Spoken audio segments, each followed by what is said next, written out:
Guys, September মাসে শুধুমাত্র অ্যাপলের 16 সিরিজই রাজত্ব করবে না, তার পাশাপাশি অনেকগুলো অসম অ্যান্ড্রয়েড স্মার্টফোনও লঞ্চ করা হবে।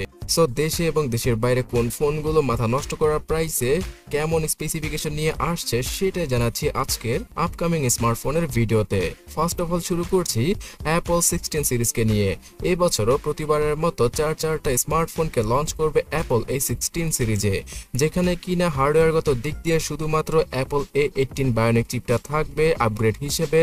তার পাশাপাশি এবার অ্যাপলের প্রতিটা স্মার্টফোনে 8GB র্যাম থাকবে, বিকজ তাদের অ্যাপল ইন্টেলিজেন্ট মানে এআই আসতে চলেছে পুরোপুরি এই 16 সিরিজে।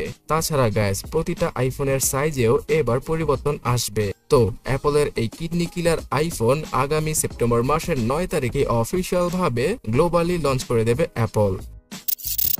তবে যারা কিনা লক্ষ টাকার আইফোন কিনতে পারবেন না, তাদের জন্য একদম বাজেট ক্যাটাগরিতে মানে 12-13 হাজার টাকার মধ্যে রিয়েলমি C61 স্মার্টফোনটাকে সেপ্টেম্বর মাসের 1 তারিখে নিয়ে আসছে রিয়েলমি। এই ফোনটার সবচেয়ে বড় প্লাস পয়েন্ট হচ্ছে গিয়ে এর পেছনের ডিজাইন পুরোপুরি আইফোন 16 সিরিজের মতো হবে। এছাড়া এই ফোনটাতে ইউনিসক টাইগার সিরিজের 612 চিপসেট, তার পাশাপাশি 5 মেগাপিক্সেলের সেলফি এবং 50 মেগাপিক্সেলের রিয়ার ক্যামেরা রয়েছে। আর বাংলাদেশের মার্কেটে আসতে চলেছে ইনফিনিক্সের হট 50 সিরিজের স্মার্টফোন, যে সিরিজটা কিনা 10 থেকে শুরু করে 20,000 টাকার মধ্যে সকল গ্রাহকের জন্য বিভিন্ন ক্যাটাগরির স্মার্টফোন নিয়ে আসবে। এখানে ইনফিনিক্স হট 50, 50i এবং 50 প্রোর মতো স্মার্টফোন রয়েছে। তাছাড়া বাজেট ক্যাটাগরিতে আইটেল তাদের RS4 স্মার্টফোনটাকে লঞ্চ করে দেবে এই সেপ্টেম্বরে। তবে এখন আপনারা 7,000 টাকার একটু বেশি খরচ করে আইটেল A50 কে কিনতে পারেন। এবং এদিকে আমাদের দেশীয় ব্র্যান্ড ওয়ালটন তাদের অ্যান্টেন স্মার্টফোনকে মিডিয়াটেক হেলিও G85 এর সাথে আনতে চলেছে 15,000 টাকার ভেতরে। সো দেশীয় স্মার্টফোনের পাশাপাশি এবার গ্লোবাল ব্র্যান্ডের স্মার্টফোন সম্পর্কে জানা যাক। এর মধ্যে মোটোরোলার মোটো G45 স্মার্টফোনটা বাংলাদেশের মার্কেটে 15,000 টাকায় অফিসিয়াল ভাবে এই সেপ্টেম্বর মাস থেকে পাওয়া যাবে, যেখানে কিনা স্ন্যাপড্রাগন 6S Gen 3 এর মতো চিপসেট রয়েছে। এবং এই ফোনটা ইন্ডিয়াতে শুধুমাত্র 9,999 রুপিতেই লঞ্চ করে দিয়েছে মোটোরোলা। তবে গাইস, আপনারা যদি আরো কিছুটা প্রিমিয়াম কোয়ালিটির স্মার্টফোন কিনতে চান, তাহলে গরিবের জাতীয় ফোন মানে দাঁড়াচ্ছে গিয়ে Redmi Note 14 সিরিজটা শুধুমাত্র আপনাদের জন্য। Xiaomiর এই বাজেট কিলার ক্যাটাগরির স্মার্টফোন এই সেপ্টেম্বর মাসে চাইনিজ মার্কেটে অফিসিয়াল ভাবে লঞ্চ করা হবে। এখানে Redmi Note 14, 14 Pro এবং 14 Pro Plus অথবা Max এই তিনটা ক্যাটাগরির স্মার্টফোনকে সর্বপ্রথম নিয়ে আসবে Xiaomi, যেখানে কিনা প্রো ভেরিয়েন্টে থাকবে Snapdragon 7S Gen 3, যেটা কিনা আসলে বাজেট ক্যাটাগরিতে খুব পাওয়ারফুল একটা চিপসেট।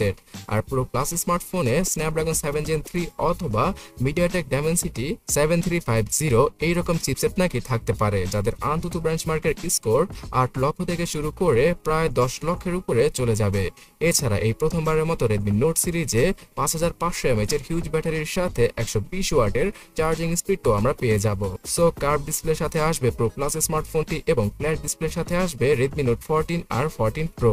এবং এই ফোনগুলো 20 থেকে 30 অথবা 35,000 টাকায় বাংলাদেশের মার্কেট কাঁপাতে চলেছে, যদিও কিনা চাইনিজ মার্কেটে 15 থেকে শুরু করে 25,000 টাকার মধ্যে চলে আসবে এই ফোনগুলো। তাছাড়া Xiaomiর ফোল্ডেবল স্মার্টফোন যেটা কিনা প্রথমবারের মতো গ্লোবাল মার্কেটে যাবে, সেটা হতে পারে Xiaomiর মিক্স ফ্লিপ স্মার্টফোনটি, যেখানে কিনা Snapdragon 8 Gen 3 চিপসেটটা রয়েছে। আর এই ফোনটার আউটলুক স্যামসাং এর Z Flip থেকেও অনেক বেশি সুন্দর, বিকজ এর ডিসপ্লেটা আসলে মাথা নষ্ট করার মতো, যেটা কিনা বাইরের দিক দিয়ে দিয়েছে Xiaomi। এবং এখানে অনেক বেশি কাস্টমাইজেশনের ফিচার রয়েছে, যেটা কিনা স্যামসাং এখনো অবধি দিতে পারেনি। তো এত সব চাইনিজ ব্র্যান্ডের ভিড়ে এবার স্যামসাং সম্পর্কে জানিয়ে দিচ্ছি। স্যামসাং এর A06, A16 অথবা M06 এর মতো বাজেট ফ্রেন্ডলি স্মার্টফোনগুলো এই সেপ্টেম্বর মাস থেকেই বাজারে আসা শুরু করে দেবে। এখানে অফিসিয়াল আনঅফিসিয়াল মিলিয়ে আপনারা ফোনগুলো পেয়ে যাবেন, তবে এদের স্পেসিফিকেশন এখনো অবধি 100% অনলাইনে লিক করা হয়নি। তবে এই ফোনগুলোর বাজেট 12,000 থেকে শুরু করে 25,000 টাকার মধ্যেই থাকবে। তাছাড়া স্যামসাং এর ফ্ল্যাগশিপ ক্লিয়ার স্মার্টফোন মানে স্যামসাং গ্যালাক্সি S24 FE, যেটা কিনা Exynos 2400 এই চিপসেটের সাথে আসবে, সেই ফোনটাও এই সেপ্টেম্বর মাসে চলে আসবে। অফিসিয়াল ভাবে তো 80-90 হাজার টাকার দাম রাখা হবে এই ফোনটির, বাট আনঅফিসিয়াল ভাবে আপনারা ইজিলি 50 থেকে 60 হাজার টাকা খরচ করলেই পুরোপুরি ফ্ল্যাগশিপ ফিচার যুক্ত স্যামসাং গ্যালাক্সি S24 FE স্মার্টফোনটা পেয়ে যাবেন।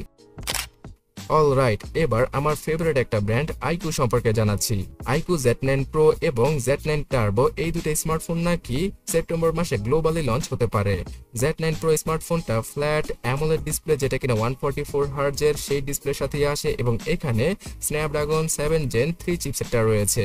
তবে ভিভোর পক্ষ থেকে অফিসিয়াল ভাবে একটা বাজেট ক্যাটাগরির স্মার্টফোন নাকি এই সেপ্টেম্বর মাসে ভিভো বাংলাদেশে লঞ্চ করতে পারে। সেই ফোনটার সম্পর্কে এখন স্পেসিফিক ভাবে জানা না গেলেও আপনারা আমাদের চ্যানেলের সাথেই থাকুন, ফোনটা লঞ্চ করার সাথে সাথে ভিডিও পেয়ে যাবেন। তাই অবশ্যই লাইক এবং সাবস্ক্রাইব করে দিন এখনই যদি আপনি না করে থাকেন।